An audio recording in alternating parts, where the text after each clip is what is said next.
does my personality and who I truly am, not who I'm trying to impress the world with, but who you really, really are. Does that person really, really want to do what it takes to make it in this particular industry? And I had to be honest with myself and be like, I wasn't, because I think, law is challenging.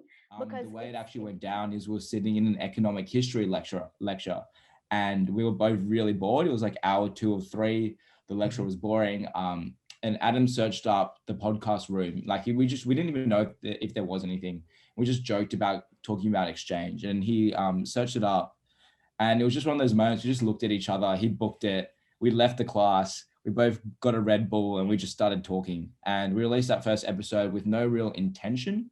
And it did quite well. A lot of people said they enjoyed our conversation. So we're like, hey, why don't we bring in some guests and let's see how this thing goes. Facebook comments can be like vicious, man. So like I was always a bit hesitant and a bit uncertain whether to go ahead with writing these articles. But then I just realized like it's all in your own head. Like it's all a matter of confidence. And if you think that your ideas are sound and justified and you think they're worth putting out there, then go ahead with it. Like I had those, I guess, doubts about whether I should put these things out. But then, I just realized like, what's the worst that could happen? As an intern, you have the mindset that you sort of have to know something's going in.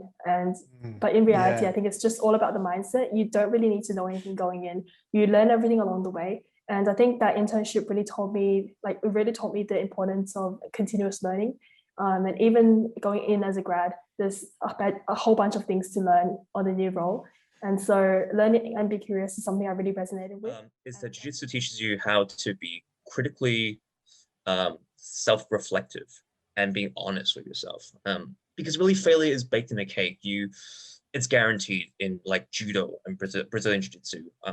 I'm talking about like these like particular styles of sport jiu-jitsu, where during sparring you're gonna get dominated by someone who's more skilled than you. You're gonna get submitted over and over again. Further down my journey, I discovered social entrepreneurship, which was the best of both worlds. Right, it was my passion for social justice and also my passion for business combining into one kind of very convenient package. And I was like, cool. And that really made me rethink the narrative about business that I kind of grew up with. And I imagine most of your audience would have grown up with, is that business is bad. It's all about money. To have social impact, you need to join a not-for-profit, not make the best salary, et cetera, et cetera. And I've realized now that narrative is complete bullshit. Like one of my biggest mentors, Chamath Palihapitiya, I say mentor, but I've never met him. It's just someone I look up to. But I think it's okay for people who are not, if they're not fully supportive of it at the beginning, because sometimes you have this big vision in your head about how it all connects and how it's going to fit into like the future, direction of the university society space and all the events you're going to hold. And sometimes you don't have time to explain to someone like your whole plan and thought process behind what you want to do.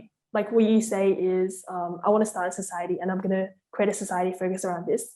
And I guess when you tell people the idea, just say that statement, people might interpret it differently. And also coming from you, Sid, where almost everyone gets a clerkship or an internship. It was a hard pill to swallow. But I think that from that experience, I just kind of had to take a step back and reassess what I wanted out of life. Like what was I applying to these jobs for? Did I really want to practice law? Who did I, was this part of my bigger picture?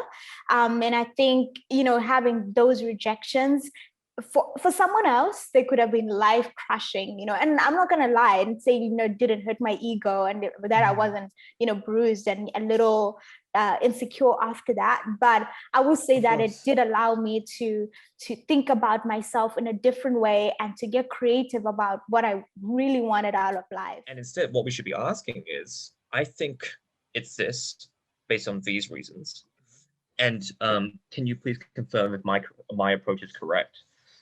Because if you're just passing the ball back to the senior and you're just asking to show you how, they could have just easily done your work for you. The two that I've worked for, Cricket New South Wales, West Tigers, they're two very different organisations. So Cricket New South Wales, I'd say they're quite a flat organisation. So there's a lot of positions that are casual, part-time, and then as you move up in terms of those higher level positions, they're not all too common. So they're quite there's a lot of, I guess, casual positions that they have within their organization at Cricket New South Wales. And then with West Tigers, they're a lot more different. So they're quite a lean organization.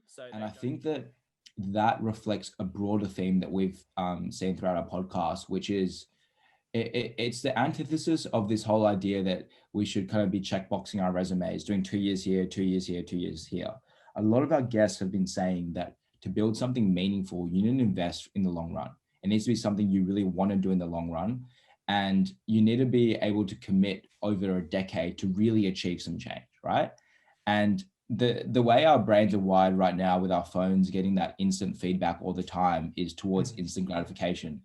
And I think that's dangerous because we don't want to stay in things for a long period of time. What I'm really, really hoping happens is that the program grows big enough so that we can actually help those poor students learn how to code and then outsource their skills to, here Australia, the USA, or Europe.